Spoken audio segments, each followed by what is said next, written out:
The laughter in the boardroom died, as if someone had cut the power. Every executive's eyes swiveled to me after what seemed like an innocent comment. I didn't know that in less than 24 hours, the very person who'd mocked me would watch their $870 million assets freeze, and my signature would be on the order. My name is Avery Cole, and after 12 years of building the financial control systems that kept Marston and Vail Holdings running like clockwork, I thought I'd seen every power play Wall Street had to offer. I was wrong. The annual gala sparkled with the kind of ostentatious wealth that only a multi-billion-dollar financial firm could muster. Crystal chandeliers cast prismatic light across the marble floors of the St. Regis ballroom, while servers in crisp uniforms weaved between clusters of executives discussing quarterly projections between sips of Dom Perignon. I stood near the windows overlooking Central Park, my reflection ghost-like against the night skyline, a 38-year-old woman in a modest black dress among peacocks. Avery. There you are. Marcus Webb, our head of derivatives, approached with his usual theatrical flair. I've been meaning to congratulate you on the new compliance framework. Absolute genius how you integrated the real-time monitoring. I smiled, raising my champagne flute slightly. Just doing my job, Marcus. Though I appreciate— Oh, please, a voice cut through our conversation like a scalpel through silk. Let's not pretend back-end work deserves a medal. Sloane Archer materialized beside us, her crimson designer gown probably worth more than my monthly salary. At 29, she'd been with the company less than 8 months, but carried herself like she'd built it from the ground up. Being the CFO's niece had that effect, I supposed. Sloane, I acknowledged, keeping my tone neutral. Enjoying the party. Her lips curved into what might generously be called a smile. Immensely, though I do wonder why they invite the entire staff to these things, makes it so crowded. Marcus shifted uncomfortably beside me. The implication hung in the air like smoke. Some of us belonged here. Others were merely tolerated. Well, I said, deciding to take the high road. Congratulations on your recent promotion to deputy director. That's quite an achievement. The words left my mouth before I could fully consider them. Innocent enough on the surface, but something in my tone, perhaps the slight emphasis on achievement, made her eyes narrow. The champagne suddenly felt heavy in my hand. What exactly do you mean by that? Sloane's voice dropped to a dangerous register. Nothing at all. Simply offering my congratulations. No. She stepped closer, her perfume overwhelming. You meant something. Say it. The conversations around us began to quiet, executives turning to watch the unfolding drama like sharks scenting blood in the water. Even the string quartet seemed to play softer. I assure you, Sloane, I meant exactly what I said. Congratulations. Her face flushed beneath her carefully applied makeup. You think you're clever, don't you? Sitting in your little server room, playing with your spreadsheets, thinking you understand how real business works.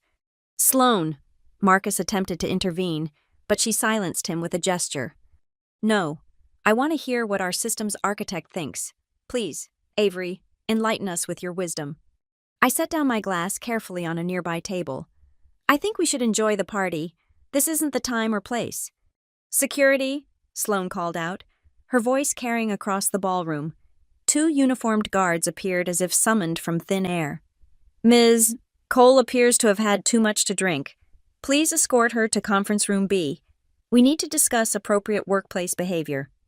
That's ridiculous, I protested, but the guards were already flanking me. I've had half a glass. Conference room B, Sloane repeated, her smile now genuine and predatory. Now, as the guards guided me toward the exit, I caught glimpses of my colleagues, people I'd worked with for over a decade, averting their eyes. Only Marcus looked troubled, but even he didn't speak up. In the world of high finance, you didn't challenge the CFO's niece, not if you valued your career. The last thing I heard before the ballroom doors closed behind me was Sloane's laugh, bright and sharp as breaking glass. Some people, she announced to her growing audience, simply don't know their place.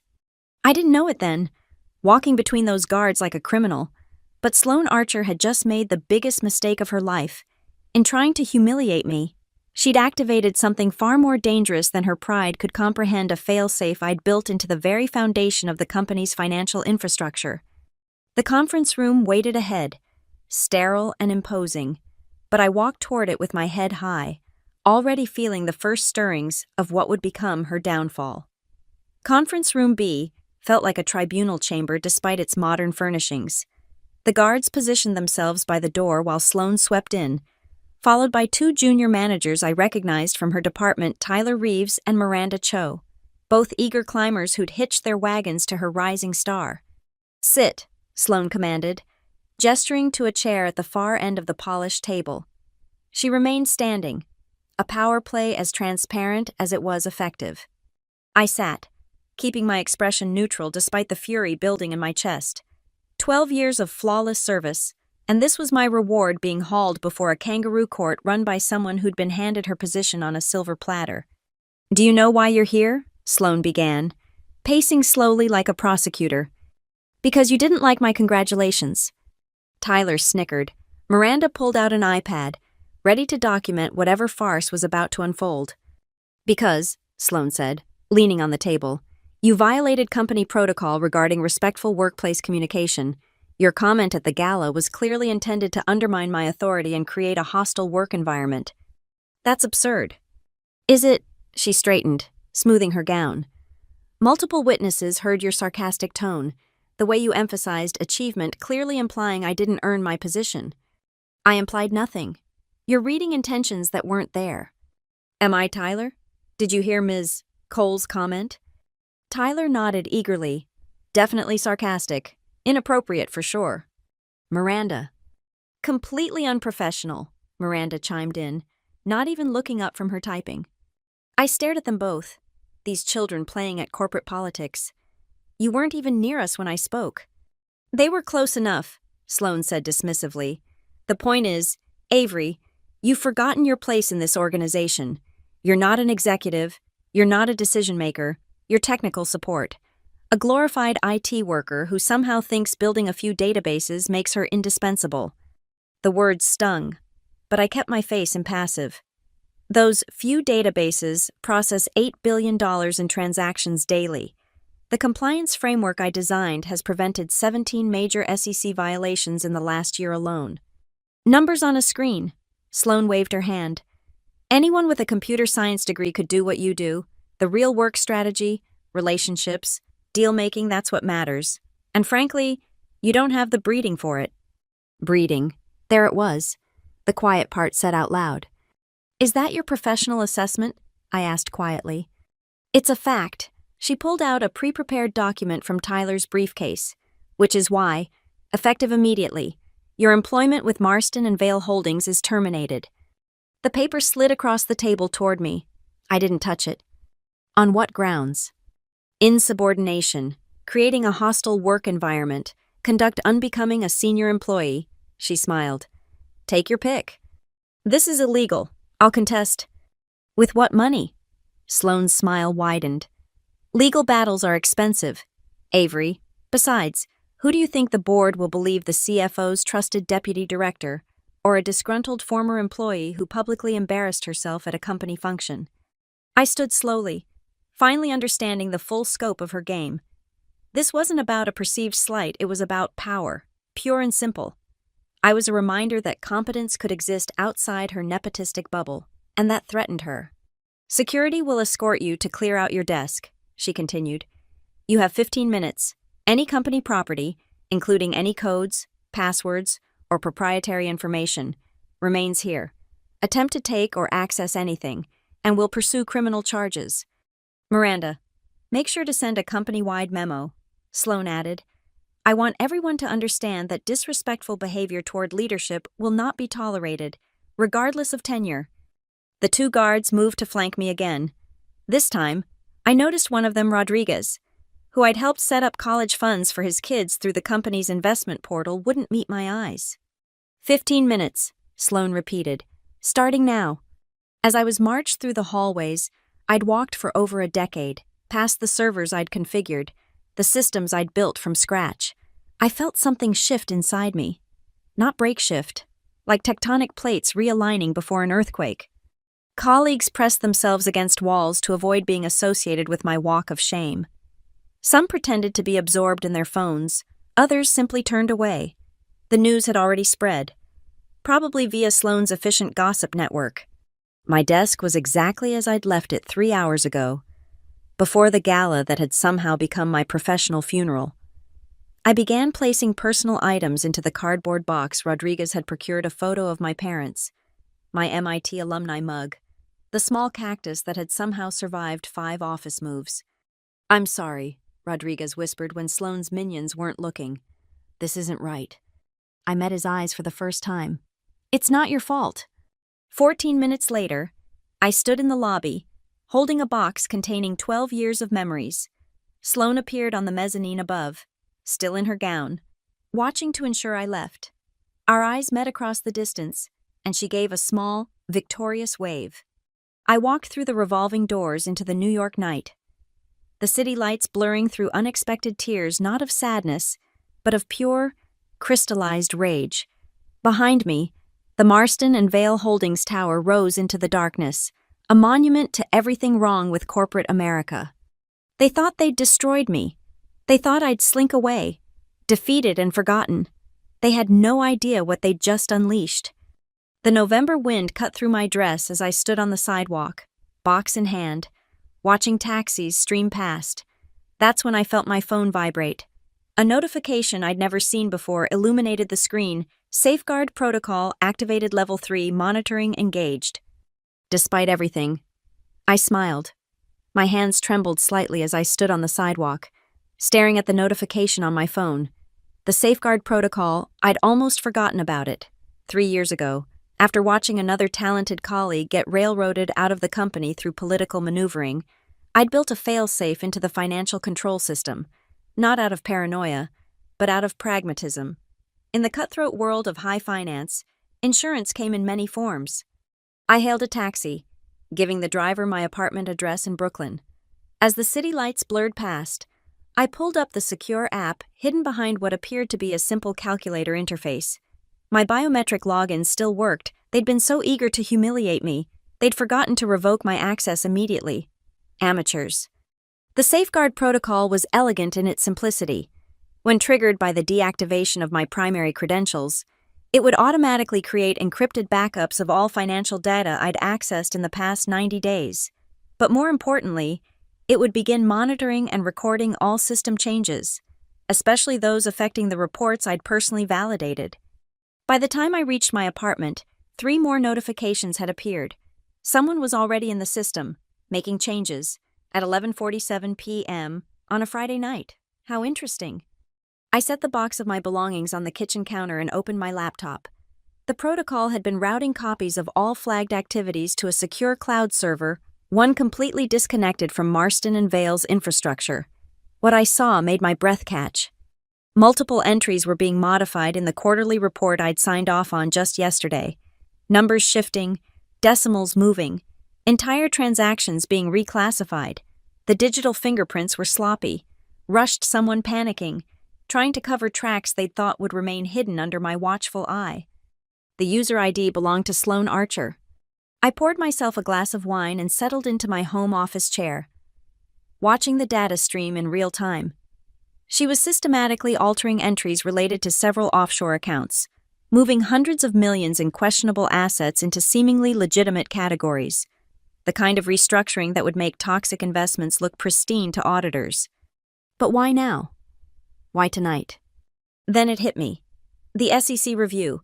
Marston and Vale was due for a comprehensive audit next week, a review I was supposed to oversee. With me gone, Sloane must have thought she had a window to clean up whatever mess she'd been hiding. At 12:23 a.m., a new type of alert appeared. The system was now capturing video, another feature I'd embedded for extreme circumstances. My screen filled with a feed from the security camera in the executive floor's main server room. There was Sloane, still in her gala dress, frantically typing at a terminal while talking on her phone. "I don't care what time it is in Geneva," she was saying. "Move it now. All of it. Yes, I know what I'm doing. My authorization code is..." The audio was clear enough to make out every word. She was instructing someone to transfer funds from the accounts she was currently doctoring in the system. This wasn't just covering tracks. This was active embezzlement. I reached for my phone, then stopped. Calling the SEC now would be premature. Let her dig deeper. Let her think she was safe. The protocol would capture everything, creating an evidence trail so comprehensive that no amount of family connections could protect her. Another notification popped up. Level 3 monitoring full documentation mode engaged. All data automatically forwarding to designated regulatory contact. I'd forgotten about that part. When I'd set up the protocol, I'd included a dead man switch. If Level 3 remained active for more than 24 hours without my intervention, it would automatically package and send all collected data to my contact at the SEC Deputy Director James Worthington, a man who'd built his career on taking down corporate corruption.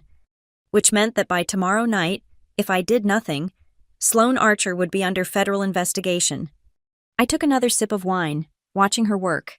She had no idea that every keystroke was being recorded, every phone call captured, every altered digit preserved in damning detail. The system she was manipulating my system was documenting her crimes with the very tools she was using to commit them. Her earlier words echoed in my mind. Anyone with a computer science degree could do what you do. No, Sloane, not anyone. Someone with a computer science degree might have built a functional system, but only someone who'd spent 12 years learning every dirty secret, every hidden corner, every place where bodies were buried, could have built this. A system designed not just to process transactions, but to protect itself and its creator from people exactly like her. By 1:15 a.m., she'd altered over 300 entries, moved approximately $400 million, and implicated herself in enough federal crimes to ensure she'd be wearing orange instead of designer red for the next several decades. I closed my laptop and finished my wine. Tomorrow, she'd wake up thinking she'd won. She'd swan into the office, secure in her victory, never knowing that a clock was ticking, that every passing hour brought her closer to a reckoning she'd orchestrated entirely herself. The box of my belongings sat on the counter, that small cactus somehow still perky despite the trauma of the evening. I smiled at it, then at the glittering Manhattan skyline visible through my window. Sloane thought she'd ended my career tonight. Instead, she'd started a countdown to the end of hers. Saturday morning arrived with a series of increasingly frantic notifications on my monitoring app. Sloane had discovered her first major problem: the quarterly audit reports wouldn't validate without my biometric signature and security credentials. Every attempt to override the system had failed. I watched from my couch, coffee in hand, as the security cameras captured her pacing the executive floor at 7:30 a.m., her phone pressed to her ear. She'd changed from her gala dress into a severe black suit, but her usually perfect composure was cracking. "What do you mean it won't accept the override?" she snapped at someone. "I have full administrative access. Then get someone who can break it. I don't care what it costs." By 9 a.m., she'd made the call I'd been expecting. Rafe Mercer, one of the most notorious gray hat hackers in the financial sector. I knew of him by reputation. He'd helped several firms bypass their own security systems when employees had gone rogue with critical access. If anyone could crack my safeguards, it would be him. The security feed showed Rafe arriving at 10:15 a.m., a lanky man in his 30s with thick-rimmed glasses and the confident swagger of someone who'd never met a system he couldn't penetrate. Sloane met him personally at the private elevator, another sign of her desperation. "I need you to understand," I heard her say as they walked toward the server room. "Absolute discretion is essential. This is a sensitive internal matter." "Lady, for what you're paying me, I'd hack the Pentagon and keep quiet about it," Rafe replied. "Just show me what we're dealing with." They spent the next 2 hours in the server room. I had limited camera angles there, but I could see Rafe's confidence gradually evaporating as he worked. His typing became more aggressive, his posture more hunched. Several times, he pulled off his glasses to rub his eyes. "This is insane," he finally said, pushing back from the terminal. "Whoever built this was paranoid as hell. It's not just encrypted, it's layered with behavioral locks. Every time I try to bypass one security measure, it triggers another." "So break through them," Sloane demanded. "You don't understand. This isn't normal security. It's vindictive. Look here." He pointed at his screen. "See this code? If I try to force past this authentication, it doesn't just lock me out. It triggers what looks like a complete system brick. Everything would be permanently encrypted, unrecoverable." "That's impossible." "Lady, I've been doing this for 15 years. I've never seen anything like it. It's like the system is watching us, waiting for us to make a mistake." He paused, studying the code more carefully. "Wait, oh, shit. What?" "There's a monitoring protocol active. Right now. Christ. It's recording everything, every keystroke, every access attempt." His face had gone pale. "We need to stop, now." "Don't be ridiculous. You're being paid to—" "You don't pay me enough to end up in federal prison." Rafe was already packing his equipment. "This isn't just security. It's a trap, and we've been dancing in it for 2 hours. Sloan grabbed his arm. "You can't leave. I need those reports authenticated by Monday." He shrugged her off. "Then you better find the person who built this and pray they're feeling merciful, because forcing this system would be like trying to defuse a bomb with a sledgehammer." After Rafe left, Sloane's desperation transformed into rage. She swept a monitor off a desk, sending it crashing to the floor. Then she made another call, this one to her uncle, CFO Richard Archer. "Uncle Richard, we have a situation. No, it can't wait until Monday. The coal woman, she did something to the system before she left. Yes, I know what I said. But—" The conversation continued for 20 minutes, Sloane's voice alternating between pleading and defensive. By the end, she'd clearly been given an ultimatum: fix it by Monday's board meeting or face the consequences. At 3:47 p.m., she tried a different approach, a call to human resources, attempting to get my personal contact information, then to several of my former colleagues, fishing for my phone number. Marcus Webb, to his credit, claimed he didn't have it. Others simply didn't answer their weekend calls from the office. By evening, desperation had given way to something else: fear. The security feed showed her alone in her office, staring at her computer screen. She'd pulled up the altered reports from the night before, perhaps finally realizing the digital trail she'd left. Her hands shook as she lit a cigarette, violating the building's no-smoking policy. The protocol had been recording for nearly 20 hours now. In 4 more hours, it would automatically submit everything to the SEC. The countdown that had started with my termination was reaching its inevitable conclusion. Sloane tried one last gambit at 8:22 p.m. She accessed the system again, not to alter anything this time, but to try to delete the audit logs. A rookie mistake. The system immediately locked her out completely, displaying a single message: critical security breach detected, all access revoked, incident reported. She stared at the screen for a full minute before grabbing her phone again. This time, I recognized the number she was calling her lawyer. "David, it's Sloane Archer. I need you to—" "Yes, I know it's Saturday night. I think I'm going to need criminal defense representation. No, I'm not joking." I set down my phone and walked to my window. Looking out at the city lights, in her arrogance, Sloane had thought she could simply erase me from Marston and Vale like deleting a file. She'd never considered that the systems I'd built might outlive my employment, that competence could embed itself so deeply into an organization's infrastructure that removing it would be like trying to extract veins from a body. Tomorrow morning, Deputy Director Worthington would arrive at his office to find a comprehensive package documenting embezzlement, fraud, and enough SEC violations to trigger an immediate freeze on Marston and Vale's assets. $870 million would be locked down pending investigation. All because Sloane Archer couldn't tolerate a simple congratulation from someone she deemed beneath her.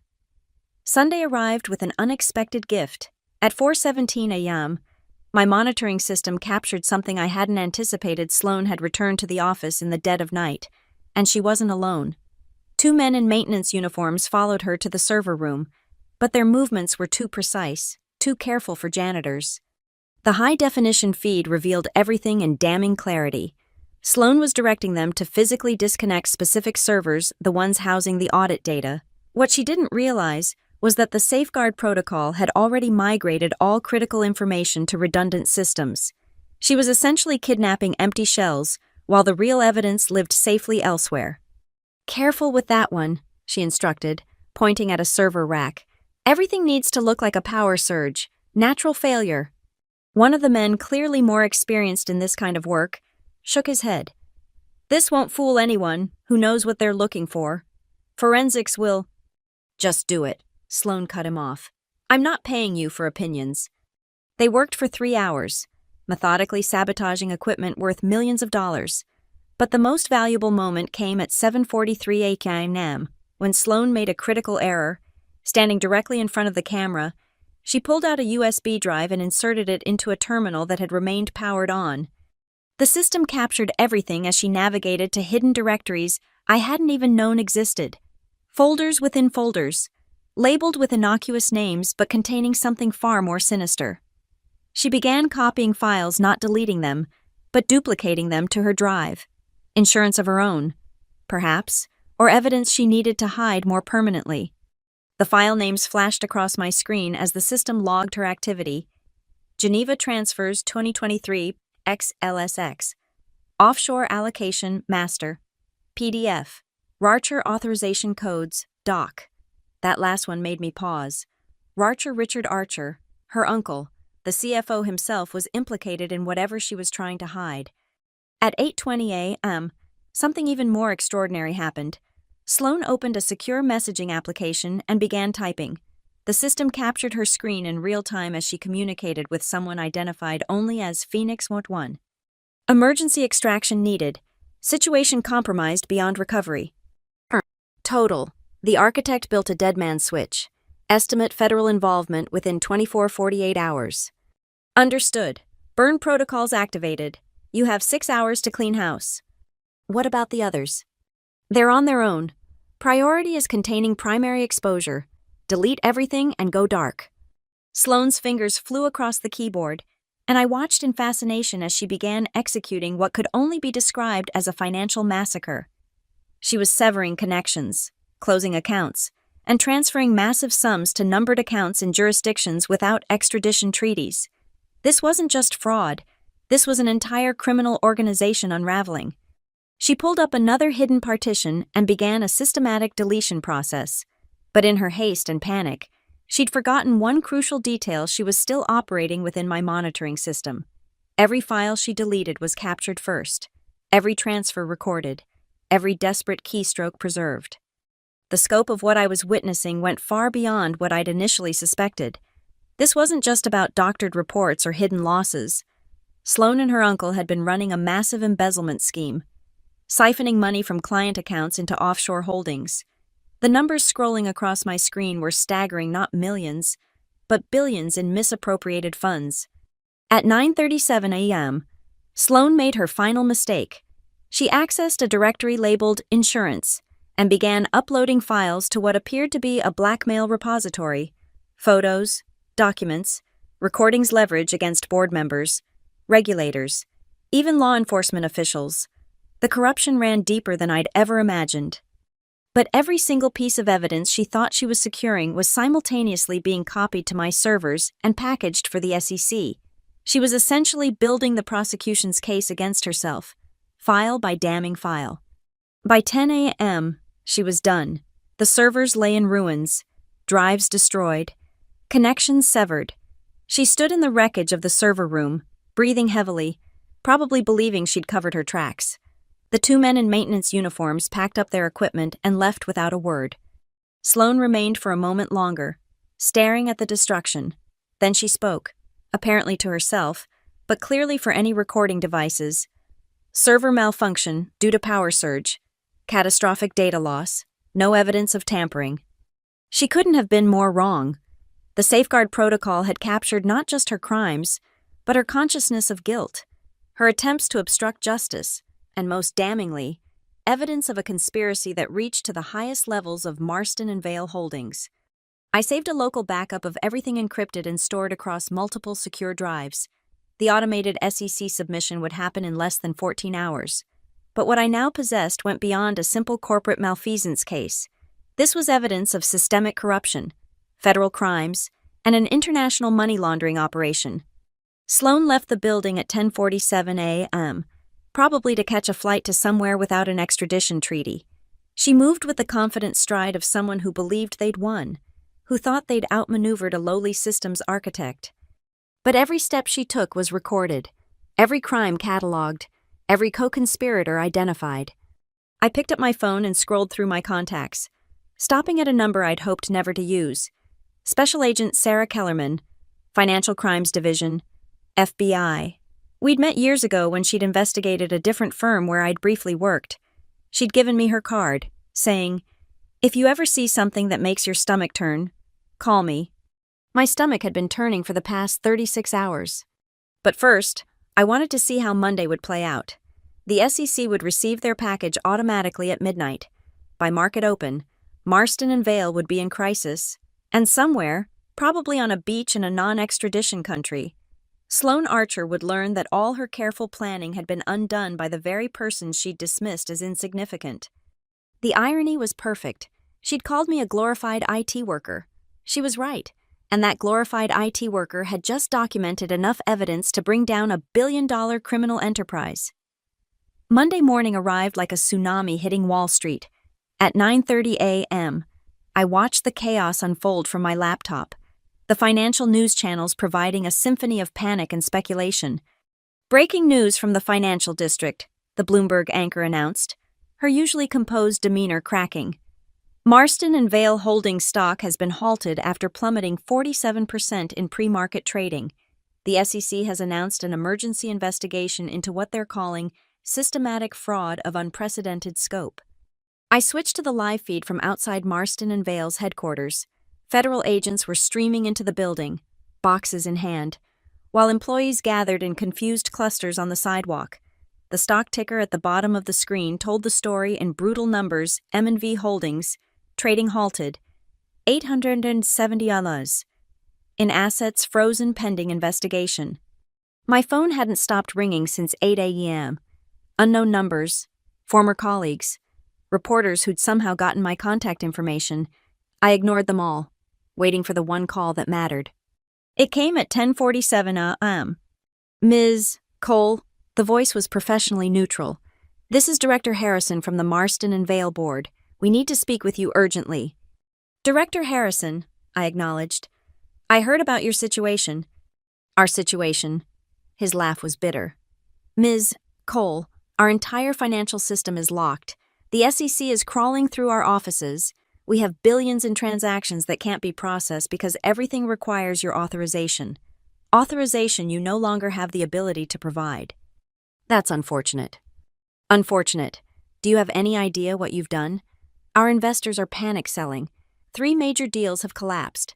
We're facing complete—" "What I've done," I interrupted. "I was terminated Friday night. Director Harrison. Illegally, I might add. Whatever's happening now is a consequence of your organization's choices." Silence on the line. Then, more carefully, "What would it take to resolve this? Are you asking me to interfere with a federal investigation?" No. Of course not. I'm asking what it would take to restore functionality to our systems. Surely we can come to an arrangement." Before I could respond, another call beeped through. The screen showed a number I recognized: Marston and Vale's main conference room. "I have another call.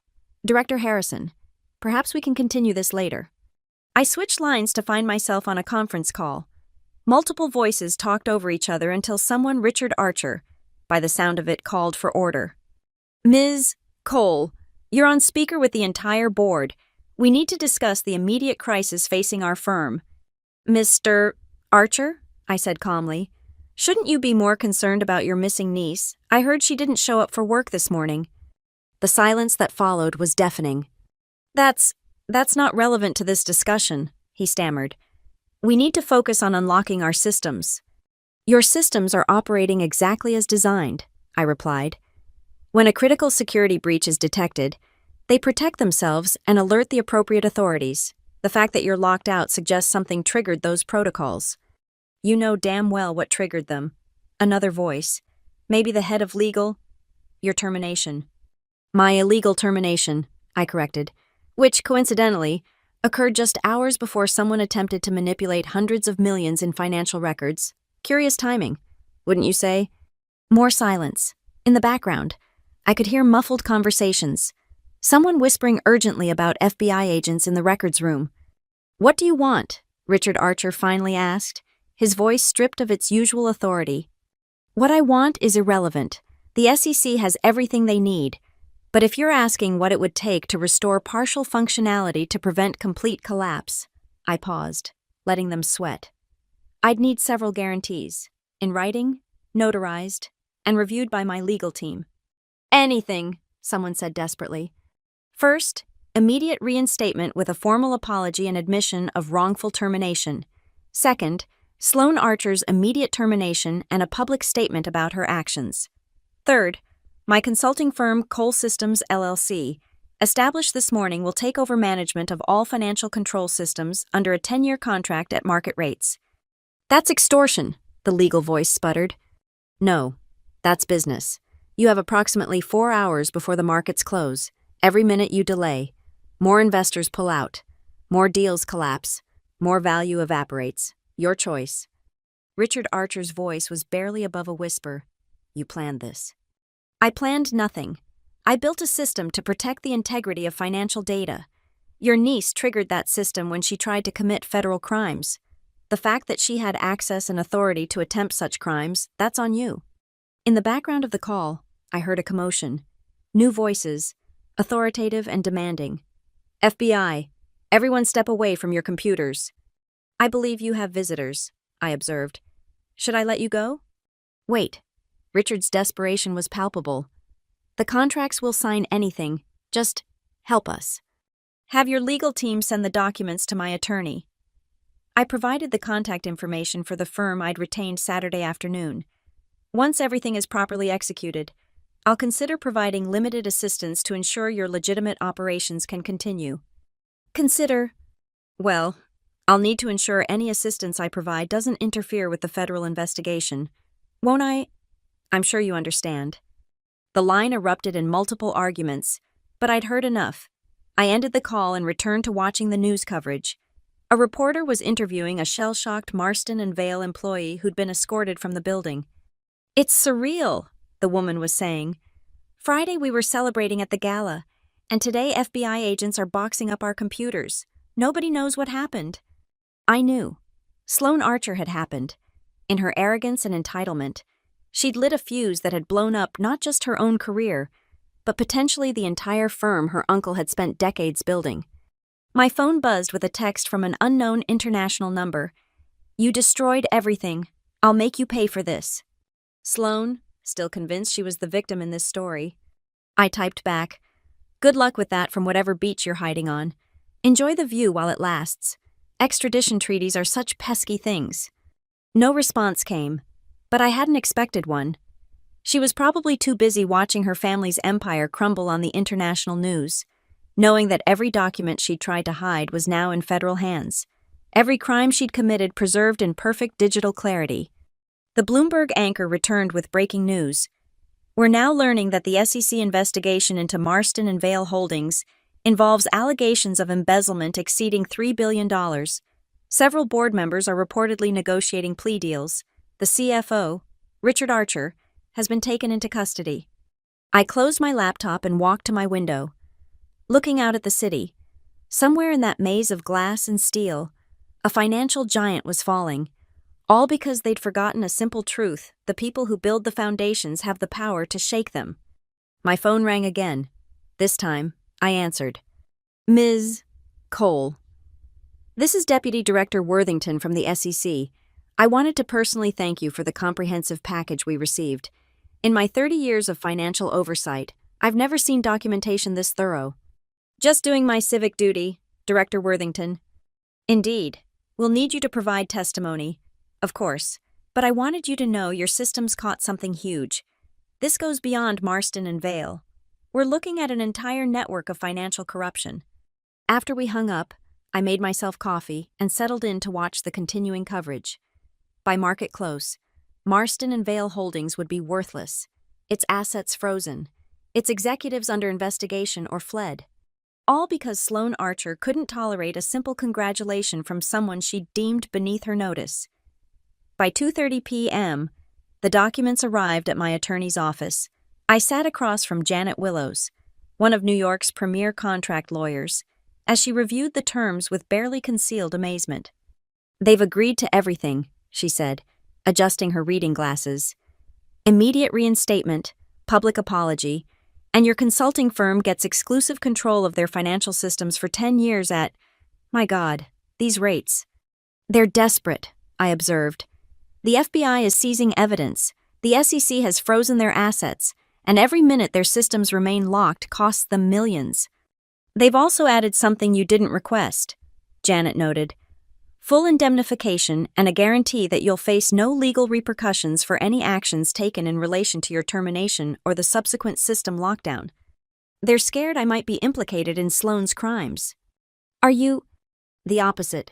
My systems caught her crimes. But they want to ensure I'll cooperate. Janet leaned back, studying me. You understand that once you sign this, you'll essentially control the financial heart of what remains of Marston and Vale. I understand. And you're comfortable with that level of responsibility. I thought about Friday night, standing in my cocktail dress as security escorted me out like a common criminal. About 12 years of dedication dismissed with a wave of Sloane Archer's manicured hand. They should have thought about that before they let a nepotism hire destroy everything I built. We spent the next hour reviewing every clause, every provision. The board had even included a personal letter of apology from Richard Archer, written from federal custody. His handwriting was shaky, the words carefully chosen to admit fault without acknowledging the full scope of his crimes. At 4:15 p.m., I signed the contracts. Janet's assistant immediately sent copies to Marston and Vale's legal team, and within minutes, I received new credentials for system access. Now what? Janet asked. Now I go save what's left of their company. Not for them, for the thousands of employees who had nothing to do with this disaster.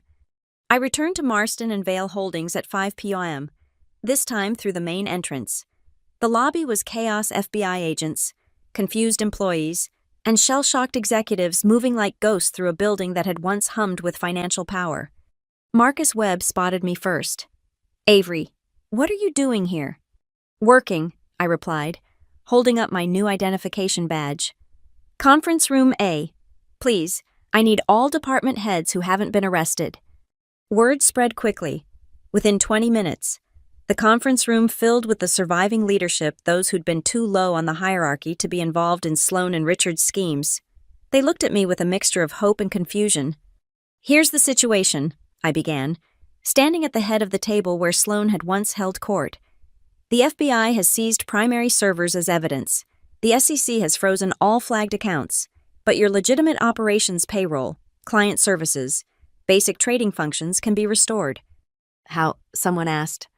Because I built redundancies into the system, clean mirrors of legitimate data.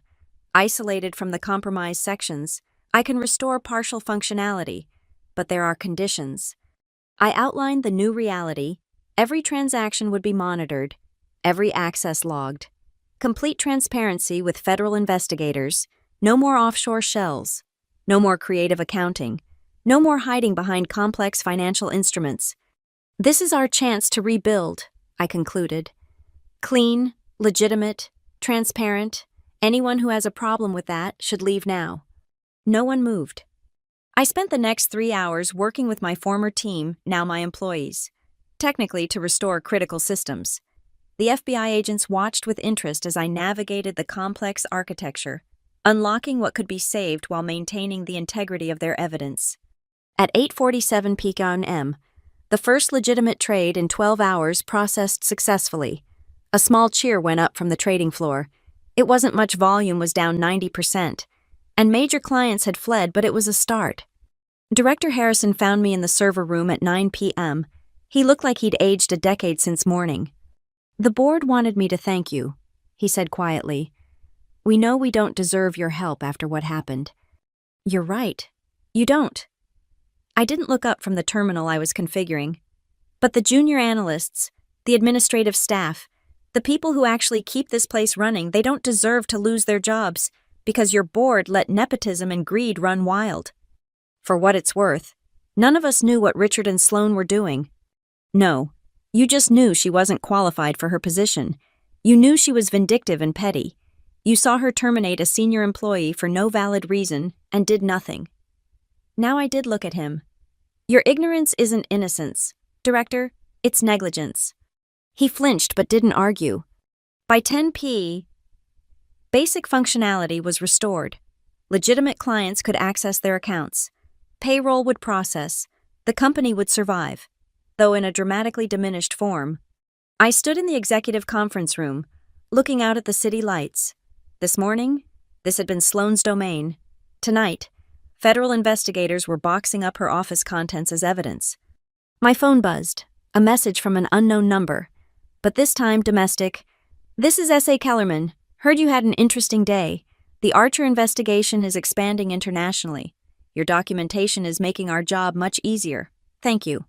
I smiled, thinking about Sloane on whatever beach she'd fled to, watching her uncle's empire crumble, knowing that every attempt to hide their crimes had only created more evidence. She'd thought power came from connections, from bloodlines, from the ability to destroy careers on a whim, but real power came from competence, from building systems so essential that removing you meant destroying everything. Tomorrow, Cole Systems LLC would formally take control of Marston and Vale's financial infrastructure. I'd rebuild it from the ground up, transparent, ethical, and bulletproof against future Sloane Archers. But tonight, I stood in the office that had exiled me and felt the satisfying weight of justice served, not through revenge or malice, but through the simple act of letting corrupt people face the consequences of their own actions. The city sparkled below, indifferent to the rise and fall of financial empires. But for one systems architect who'd been deemed insignificant, those lights looked like victory. Part 8. The Final Victory. Tuesday morning arrived with a sense of surreal calm. I stood in what had been Richard Archer's corner office, now stripped bare by federal investigators, signing the final contracts that would transfer control of Marston and Vale's financial systems to Cole Systems LLC. The remaining board members sat around the conference table like defendants awaiting sentencing. Director Harrison pushed the documents across to me with trembling hands. The number at the bottom of the contract made my breath catch $57 million for the first year alone, with guaranteed increases based on system performance and compliance metrics. "This is unprecedented," Harrison said quietly. "A single individual controlling the financial infrastructure of a major firm. Unprecedented situations require unprecedented solutions," I replied, signing my name with the same pen Sloane had used to terminate me just 4 days ago. The irony wasn't lost on anyone in the room. As I completed the final signature, my phone buzzed. Another unknown international number. This time, I answered on speaker. "Ms. Cole?" The voice was strained, desperate. "Sloane, please, you have to listen." "Ms. Archer," I interrupted calmly, "you're on speaker with the Marston and Vale Board of Directors. I should inform you that this call is being recorded." Silence. Then, a bitter laugh. "Of course it is. Everything's being recorded now, isn't it? Did you have something you wanted to say?" "They're coming for me. The locals here. They've been notified by Interpol. My accounts are frozen. I can't—" Her voice cracked. "I can't even afford a lawyer." "That's unfortunate," I said, unconsciously echoing her dismissive tone from Friday night. "You did this. You destroyed everything." "No, Sloane, you did this. I just built a mirror that reflected your actions back at you." I paused, looking around the table at the broken remnants of executive power. "You had everything: position, wealth, influence. All you had to do was be competent, or at least ethical. You failed at both." "I was trying to save the company. The losses were mounting. Investors were asking questions." "So you committed fraud. You stole billions. You destroyed evidence and fled the country." I shook my head. "And you fired the one person whose job it was to prevent exactly this kind of catastrophe." The board members couldn't meet my eyes. They knew their complicity in creating a culture where a Sloane Archer could thrive. "Avery," her voice dropped to a whisper, "they're at my door." The line went dead. Somewhere on a tropical island, federal agents were taking Sloane Archer into custody. The woman who'd wielded power like a weapon was about to learn what powerlessness truly meant. I set down my phone and gathered the signed contracts. "Gentlemen, Cole Systems LLC is now officially in control of your financial infrastructure. We'll begin the full rebuild tomorrow morning at 8 a.m. I expect complete cooperation from all remaining staff." As I turned to leave, Harrison spoke up. "Ms. Cole, what would have happened if we just apologized that night? After the gala, if Sloane had simply said she was sorry, I considered the question. We'll never know, will we? But I can tell you this. I spent 12 years making your systems unbreakable. Sloane spent one night showing me why that wasn't enough. The systems needed to be unbreakable even from the inside, even from her. I left them sitting in their sterile conference room, contemplating the ruins of their empire. In the elevator, I pulled up my banking app. The signing bonus had already been transferred $10 million, with the first monthly payment scheduled for the following week. Outside, the Manhattan morning bustled with its usual energy. Taxis honked. Pedestrians hurried past. The city's heartbeat unchanged by the collapse of one more corrupt institution. I stood on the sidewalk where I'd been escorted out in disgrace and felt the peculiar lightness of absolute vindication. My phone rang. Marcus Webb. Avery, I just wanted to say, I'm sorry for not speaking up that night, for being a coward. We all make choices, Marcus. Will you be keeping the existing staff? Those who weren't involved in the corruption, yes, but things will be different. Transparency isn't negotiable anymore. Good, he said simply. The place needed a clean sweep, just maybe not quite this clean. I smiled despite myself. Be careful what you wish for, Marcus. As I hailed a taxi, I thought about the journey from Friday night to Tuesday morning. In less than 100 hours, I'd gone from terminated employee to the architect of one of the most comprehensive corporate takedowns in SEC history. Sloane's mockery had activated not just a computer protocol, but a chain of events that revealed the rot at the heart of American finance. The taxi pulled up to my Brooklyn apartment, and I saw news vans already gathering. The story had broken wide. Whistleblower programmer brings down billion-dollar fraud ring, read one chyron. They had no idea it wasn't whistleblowing. It was just good system design. Build in enough safeguards, and corruption reveals itself. I entered my apartment and found a package waiting, a bottle of champagne from Deputy Director Worthington, with a note, for the woman who wrote code that enforced what regulations couldn't. The SEC owes you a debt. J.W. I opened the champagne and poured a glass, raising it to the window where Manhattan's skyline glittered in the morning sun. Somewhere in federal custody, Sloane Archer was learning that real power wasn't about who you knew or who you could hurt. It was about building something essential, something that would defend itself against anyone who tried to corrupt it. The city stretched out before me, full of other Marston and Vales, other Sloane Archers, other systems built on arrogance and greed. But now I had resources, reputation, and most importantly, proof that one person with the right skills could bring down titans. I took a sip of champagne and smiled. Sloane had been right about one thing: I was just a glorified IT worker, but she'd failed to understand what that meant in an age where everything ran on code. She'd thought she was untouchable because of her name, her connections, her inherited throne. She'd forgotten that thrones were just fancy chairs, and the real power lay in controlling the ground they stood on. My phone buzzed with messages from other firms, all suddenly interested in comprehensive security audits and ethical compliance systems. The market had learned a lesson from Marston and Vale's collapse: ignore your IT infrastructure at your peril.